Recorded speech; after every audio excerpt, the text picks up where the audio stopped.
नमस्ते बच्चों, आपकी किताब के पाठ 2 के प्रश्नोत्तर हम कर रहे थे, जिनमें से प्रश्न नंबर 5 तक हमने कर लिए थे। आज हम करेंगे प्रश्न नंबर 6। सेठ की सूझबूझ ने बालक का जीवन बदल दिया, कैसे समझाइए। उत्तर देखिए। सेठ का बेटा आलसी, लापरवाह और निर्लज था। वह अपने बेटे को परिश्रमी बनाना चाहता था, अतः उसने बेटे को कमाकर लाने के लिए कहा। लड़के ने पहले तो अपनी माँ से, फिर अपनी बहन से 1 रुपया मांग कर दिया, किंतु सेठ ने माँ बेटी को बाहर भेज दिया। अतः विवश होकर वह बाजार में काम खोजने गया।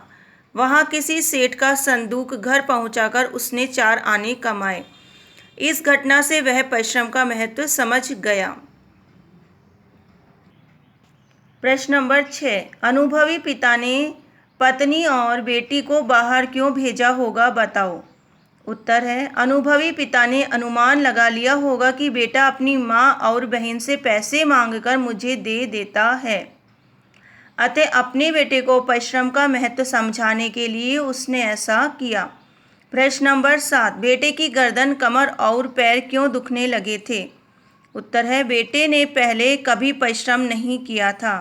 भारी संदूक को कंधे पर रखकर पैदल दूर तक चलना, इतना कठिन परिश्रम जीवन में पहली बार किया था, इसलिए उसकी गर्दन, कमर और पैर दुखने लगे थे। अब है भाषा की बात के प्रश्नोत्तर। पाठ में आए निम्नलिखित शब्दों के विपरीत अर्थ वाले शब्द लिखिए। पहला है दुख, इसका होगा सुख। जल्दी, देर। रात्रि, दिवस। जीवन, मरण। प्रश्न नंबर 2। भाषा की बात का प्रश्न नंबर 2। नीचे दिए गए शब्दों का वाक्य में प्रयोग करें।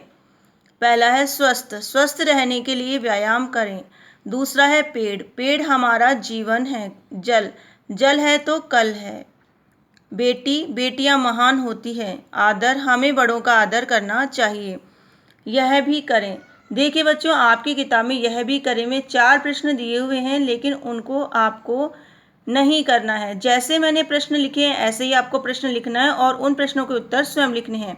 यह भी करें कि प्रश्न मैंने थोड़े से बदल दिए हैं, तो आपको मेरे वीडियो में से देखकर ही प्रश्न लिखने हैं। तो पहला प्रश्न है, यदि माँ और बहन हमेशा उसे पैसे देती रहती तो क्या होता।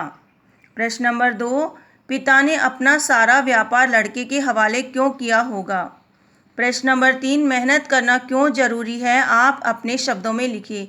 इन तीनों प्रश्नों के उत्तर बच्चों आपको अपनी कॉपी में स्वयं लिखने हैं। धन्यवाद।